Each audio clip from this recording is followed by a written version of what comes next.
আসসালামু আলাইকুম। সবার প্রতি আন্তরিক শুভেচ্ছা আস্থা নিউজের পক্ষ থেকে।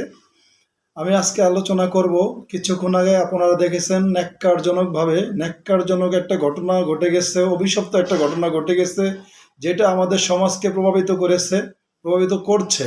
আপনারা লক্ষ্য করেছেন, বিগত স্বৈরাচার সরকার 5ই আগস্ট পলানোর পরে এই স্বৈরাচার সরকারের যত লেসপেন্সার আছে বাংলাদেশের আনাচে কানাচে লুকিয়ে ঝাপটি মেরে রয়েছে, এবং এরা বাংলাদেশে বিভিন্ন ধরনের আন্দোলন সংগ্রামের নামে আপনারা লক্ষ্য করেছেন 5 তারিখে স্বৈরাচার পলায়নের পরেই বিভিন্নভাবে আন্দোলন সংগ্রামের নামে আওয়ামী স্বৈরাচারের দোসরেরা, ছাত্রলীগ, যুবলীগ, আওয়ামী লীগ দোসরেরা এইসব ব্যানারে এসে দেশকে একটা অস্থিতিশীল পরিবেশ তৈরি করে, দেশ অনিরাপদ তৈরি করে, দেশকে বিপদগামী করতে উঠে পড়ে লেগেছে।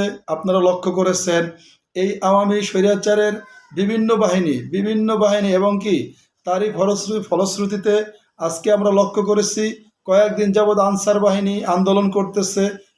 এই যে আনসার বাহিনী আন্দোলন করতেছে, অধিকাংশ আনসার বাহিনী 90% আনসার বাহিনী এরা গত 15 বছরে 16 বছরে আওয়ামী স্বৈরাচারের আমলে বিভিন্নভাবে লেয়াজু ধরে দালালি করে টাকা দিয়ে বিভিন্নভাবে এরা নিয়োগ পেয়েছে।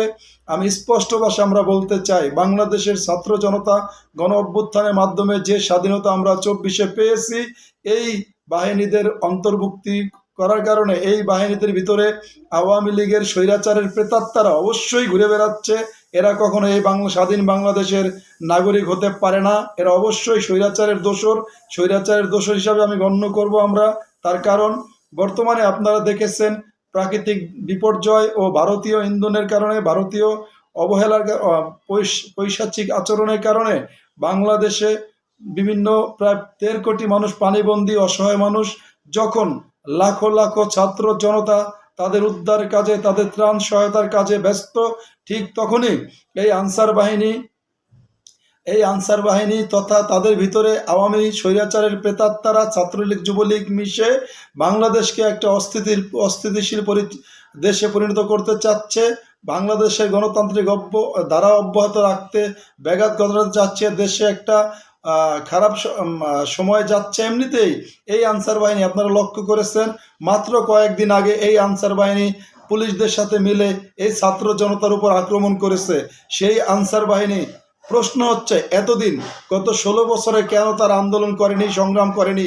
তাদের স্বৈরাচার সরকার ক্ষমতায় ছিল, তাদেরকে কেন দাবি দেওয়া থেকে বঞ্চিত করেছে? তাদেরকে কেন স্বয়ংসম্পূর্ণ করেনি? যতদিন 15-16 বছর তারা তাদের চামচামি করতে পারছে, তাদের লেসপেন্সারগিরি করতে পারছে, তাদের দোষর হিসাবে কাজ করতে পারছে, আইনের মাধ্যমে আইনের ব্যত্যয় ঘটিয়ে জনসাধারণকে ভোগান্তি দিতে পারছে, অন্যায় অত্যাচার করতে পারছে।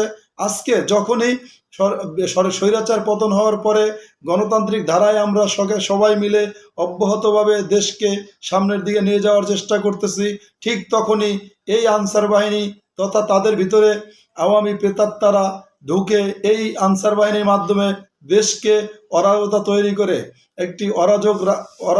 তৈরি করে একটি অস্থিতিশীল রাষ্ট্রের কায়েম করে এই দেশে গৃহযুদ্ধ লাগানোর একটা পায়তারা করতেছে। আমরা স্পষ্টভাবে বিশ্বাস করি, দেশের এই ক্রান্তি লগ্নে যখন অন্তর্বর্তীকালীন সরকার সব দিক থেকে দেশকে গুছায় নিয়ে আসতে চেষ্টা করতেছে, ঠিক তখনই সংস্কার করতে চেষ্টা করতেছে, ঠিক তখনই এই আনসার বাহিনী, যারা কিনা আওয়ামী আমলে গত 15-16 বছরে ম্যাক্সিমাম আওয়ামী লীগের নেতাদের ঘুষ দুর্নীতির মাধ্যমে অন্যায়ভাবে অযোগ্যভাবে তারা এসে আজকে বাহিনীকে কলুষিত করার চেষ্টা করতেছে। আমি স্পষ্ট আমরা বলতে চাই, প্রয়োজন হলে আপনারা উপদেষ্টা মণ্ডলী যারা আছেন, আপনারা শক্ত হাতে এটা মোকাবেলা করুন।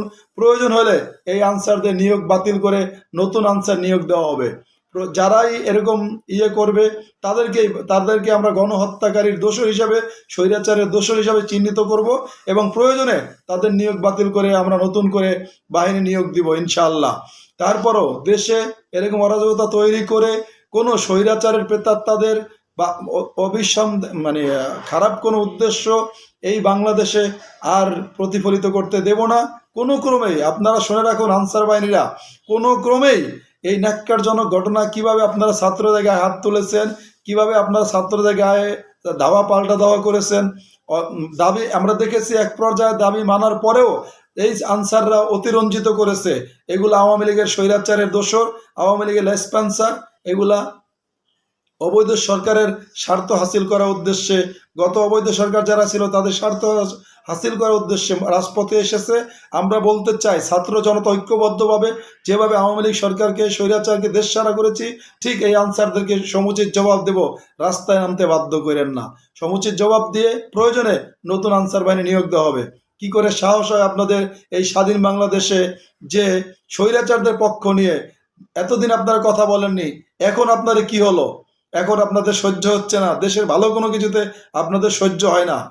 নতুন আমরা মনে করি এখন যারা এগুলা করতেছে শুধু আনসার বাহিনী না, যারাই এখন এইসব আন্দোলন সংগ্রামে আছেন, আমরা মনে করি, বাঙালি মনে করি, ছাত্র জনতা মনে করি, এরা বাঙালির শত্রু, বাংলাদেশের শত্রু, নতুন বাংলাদেশের শত্রু, সংস্কার করা বাংলাদেশের শত্রু এবং আওয়ামী স্বৈরাচারের দুঃশাসনের এরা লেসপেন্সার, আওয়ামী স্বৈর শাসকের এরা অনুসারী এবং তাদের পক্ষ থেকেই এরা বাংলাদেশকে অকার্যকর রাষ্ট্রে পরিণত করতে চায়। সুতরাং উপদেষ্টা মণ্ডলীদের কাছে আহ্বান জানাবো, আপনারা এগুলোকে ভয় পাবেন না।